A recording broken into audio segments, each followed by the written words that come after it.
जय श्री नारायण। आज के वीडियो में हम ये जानेंगे कि तुलसी विवाह और देवउठानी एकादशी कब है। तुलसी विवाह 2023 हिंदू पंचांग के अनुसार कार्तिक माह के शुक्ल पक्ष की एकादशी तिथि को ही तुलसी और शालिग्राम जी का विवाह किया जाता है। मान्यता है कि तुलसी विवाह संपन्न करवाने से कन्यादान के समान फल की प्राप्ति होती है। तुलसी विवाह हिंदू धर्म में कार्तिक माह का बहुत महत्व है।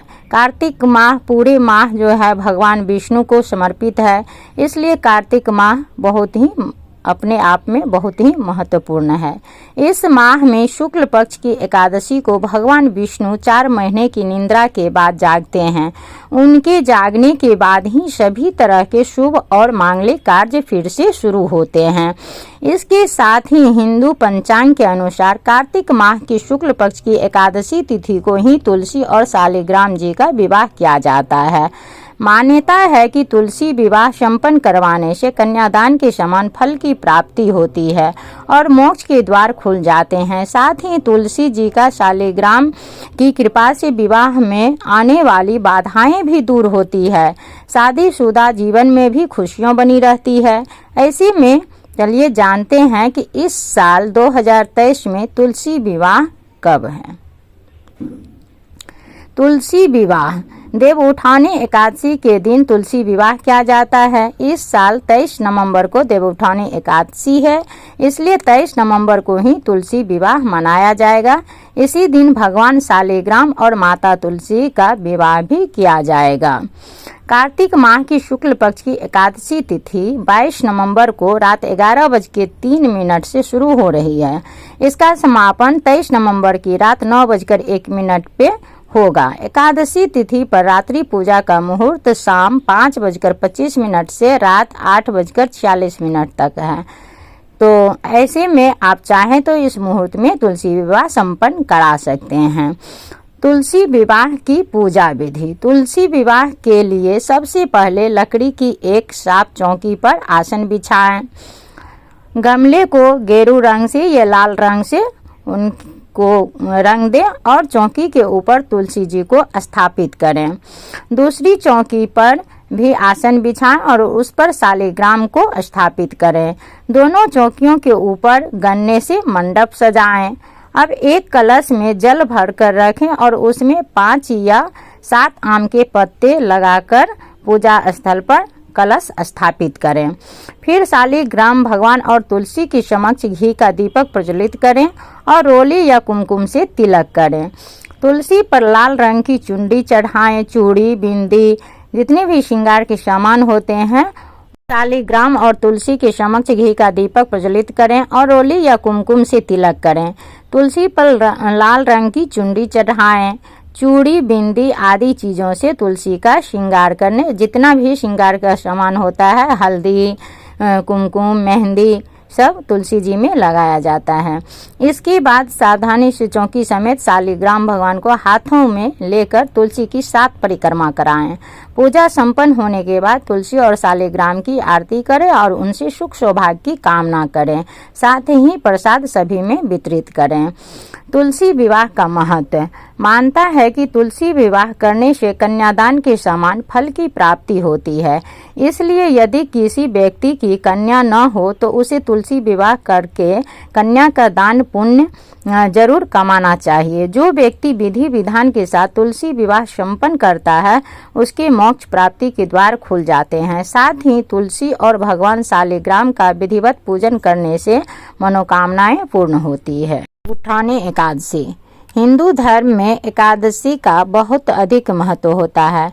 कार्तिक माह के शुक्ल पक्ष में पड़ने वाली एकादशी को देवउठानी एकादशी के नाम से जाना जाता है।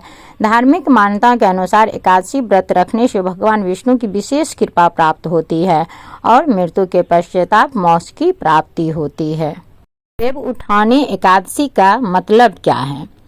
शास्त्रों के अनुसार देवउठानी एकादशी के दिन ही सृष्टि के पालनहार भगवान विष्णु 4 महीने के बाद योगी निद्रा से जागते हैं और पुनः सृष्टि का कार्यभार संभालते हैं।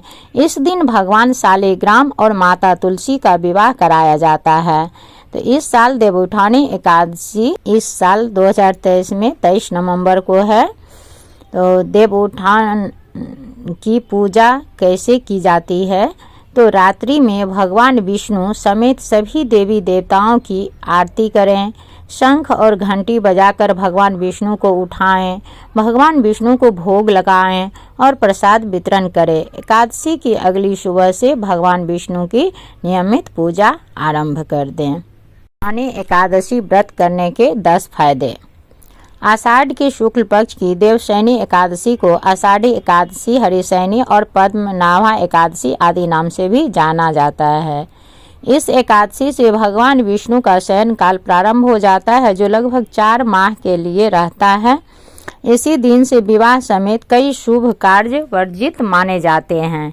इसके बाद कार्तिक माह की एकादशी को देव उठ जाते हैं, जिसे देवउठनी 11, हरिप्रबोधनी एकादशी और देवउठान एकादशी भी कहा जाता है। इस दिन से विवाह आदि मांगलिक कार्य प्रारंभ हो जाते हैं। जब देव जागते हैं तभी कोई मांगलिक कार्य संपन्न प्रारंभ होता है।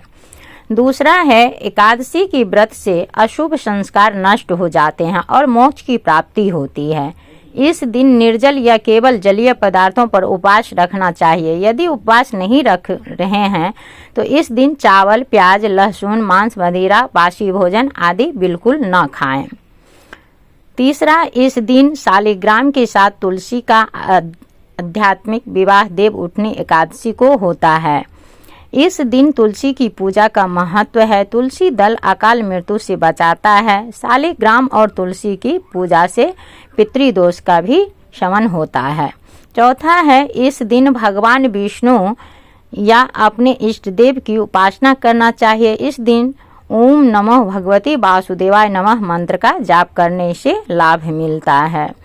पांचवा है, कुंडली में चंद्रमा के कमजोर होने की स्थिति में जल और फल खाकर यह निर्जल एकादशी का उपवास जरूर रखना चाहिए।